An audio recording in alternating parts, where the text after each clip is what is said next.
လောင်းမိတ်ထားမယ်ဆက်စုလုံးနဲ့တဲ့ကြက်ကလေးတခါတော့ငါတဲ့တောထဲမှာတဲ့ကြက်ဖေဖေရဲ့ကြက်မေမေရဲ့ကြက်ပေါက်လေးရဲ့ဆိုပြီးတော့တဲ့ကြက်သားမိလေး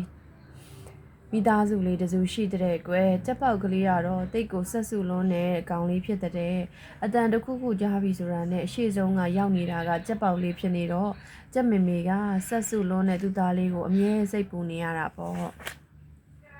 တနေ့တော့ကြက်ကလေးကတငယ်ချင်းတွေနဲ့အတူတူကစားနေရင်တောဇက်နာကိုရောက်လာခဲ့တော့တယ်ဆက်သွားရင်တောနက်ထဲကိုရောက်မှာမို့လို့တခြားတငယ်ချင်းတွေကဆက်မသွားကျင်တော့ပေမဲ့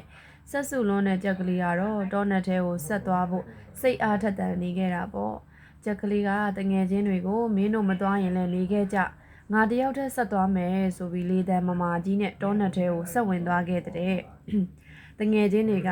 တောနက်ထဲမှာမြေခွေးညီကြီးတွေရှိတယ်မသွားနဲ့မင်းကိုကိုက်စားလိမ့်မယ်လို့အော်ဟစ်တတိပေးနေပေမဲ့ကြက်ကလေးကဂယုမဆိုင်ပဲခေါင်းမမနဲ့တောနက်ထဲကိုဝင်သွားခဲ့တာပေါ့ကွယ်တောနက်ထဲရောက်တော့သူအမြဲတမ်းသွားနေကြတောထဲကနေရာတွေထက်အပင်တွေထူပြီးအုပ်ဆိုင်နေတော့စိမ့်ဆိုလှပနေတာကြောင့်ကြက်ကလေးရဲ့ဆက်စုခြင်းစိတ်ကပိုပြီးမြင့်တက်သွားတာပေါ့ကွယ်ကြက်ကလေးကဆက်သွားနေရင်မြေခွေးညီတွေရှိတဲ့နေရာကိုရောက်ခဲ့တာပေါ့ကြက်ကလေးဟာအိမ်မောကြနေတဲ့မြေခွေးညီကြီးတကောင်ရဲ့အမိကိုစမြင်လိုက်ချိန်မှာတော့သူ့ရဲ့ဆက်စုခြင်းတဲ့စိတ်တွေကအမြင့်ဆုံးဖြစ်သွားခဲ့တာပေါ့မြေခွေးညီကြီးနိုးပြီးသူ့ကိုဖမ်းမှလိုက်ဖမ်းမှ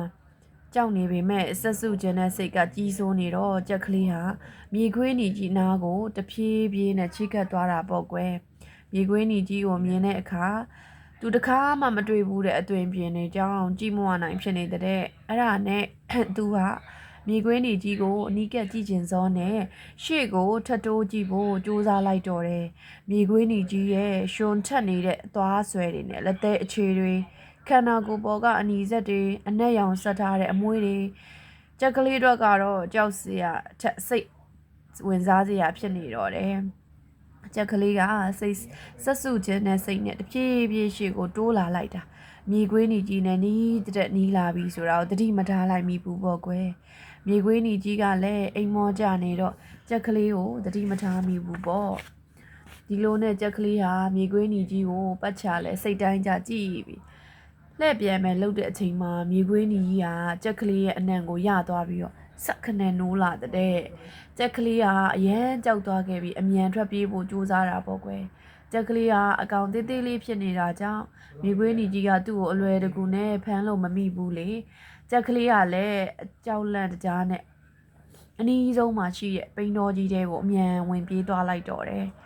မြေခွေးညီကြီးကလည်းပိန်းတော်ထဲမှာကြက်ကလေးကိုဆက်ပြီးအနံ့လိုက်ခံရှာပေမဲ့လည်းကြက်ကလေးကသေးလွန်းတာကြောင့်ဘလို့မှရှာမတွေ့ခဲ့တာပေါ့ကွယ်ကြက်ကလေးကလည်းမြေခွေးညီကြီးမတွေ့အောင်ပိန်းတော်ထဲကရွှွန့်ပတ်တွေနဲ့သူ့ခန္ဓာကိုအမြန်လူးလိုက်တော့တယ်အဲ့ဒီနောက်မှာပိန်းပင်အခြေနားမှာအတန်မထွက်ပဲတိတ်တိတ်လေးခေါင်းငုံနေခဲ့တယ်ပရက်စိတ်အနီတွေကကြက်ကလေးရဲ့ရှေ့တော့ကိုဝိုင်းကိုက်နေကြပေမဲ့ကြက်ကလေးကမြေခွေးညီကြားသွားမှာဆိုလို့အသေးခိုက်အောင်နာပေမဲ့အတန်မထွက်ရဲပဲအန်ကျိတ်ခံနေတော့တယ်တဲ့ကွယ်ရှုံးဘွက်တွေနဲ့လူးနေတဲ့သူ့ရဲ့ခန္ဓာကိုယ်မှာလည်းအေးဆက်တုံရင်းနေကြပြီအချိန်တော်ကြာတဲ့အထိကျိတ်ရေခွေးညီကြီးဟာကြက်ကလေးကိုလိုက်ရှာနေပေမဲ့မတွေ့တော့တဲ့အဆုံးမှာလက်လျှော့ပြီးတော့သူ့နေရာကိုပြန်သွားတော့တယ်မြေခွေးညီကြီးအဝေးရောက်တော့မှကြက်ကလေးကလည်းပိန်တော်ထဲမှာထွက်ခဲ့ပြီးသူ့အိမ်ရှိရာကိုအမြန်ပြေးတော့တဲ့တောနက်ထဲကကြက်ကလေးထွက်လာခြင်းလာခြင်းမှာသူ့ကိုစိတ်ပူပြီးတော့တောနက်ထဲကိုဝင်ရှာဖို့လုပ်နေတဲ့ကြက်မေမေကိုတွေ့လိုက်ရတော့တယ်တွေ့ချင်းမှာပဲကြက်ကလေးကသူ့မေမေစီအပြေးသွားပြီးမြေခွေးနေကြီးနဲ့တွေ့ခဲ့ပြီးဒုက္ခရောက်ခဲ့တဲ့အကြောင်းကိုငိုကြီးချက်မနဲ့ပြောပြတော့တယ်အဲ့ဒီကမှကြက်မေမေကလည်းကြက်ကလေးကိုနောက်ဆိုရင်မဆက်စုဖို့အကြောင်းနဲ့ရှော့မော့ကဆုံးမပြီးသူ့သားကြက်ကလေးကိုအိမ်ပြန်ခေါ်သွားတာပေါ့ကွယ်ကြက်ကလေးကသူ့ရဲ့ဆက်စုခြင်းနဲ့စိတ်ကြောင့်မြေခွေးညီရဲ့အစာဖြစ်တော့မဲ့အရေးကိုတွေးမိပြီးတော့နောင်ကိုဘယ်တော့မှမဆက်စုတော့ဘူးလို့ဆုံးဖြတ်လိုက်တဲ့ကွယ်ကလေးတို့ရေဒီပုံမြင်လေးကိုဖတ်ပြီးတော့အလွန်အကျွံဆက်စုတာမျိုးမလုပ်ရဘူးနော်တိလိုစိတ်ရှိတာကောင်းပေမဲ့အရင်ကြီးမဆက်စုရဘူးအရင်ကြီးဆက်စုတဲ့အခါမှာကိုယ့်အတွက်စိုးကျိုးတွေရှိလာနိုင်တယ်အန္တရာယ်ရှိလာနိုင်တယ်ကြက်ကလေးဆိုရင်မြေကွေးကြီးစခံရမှာ အထိဖြစ်သွားတယ်အဲ့ဒါကြောင့်ဘယ်အရာမဆိုအရာရာကိုတတိထားပြီးတော့မှလေ့လာရမယ်နော်ကလေးလေးတွေကရင်ကျေးလိမ်မာပြီးတော့အရန်ကြီးအလွန်ကြုံမဆက်စုရဘူးနော်လို့ပြောတဲ့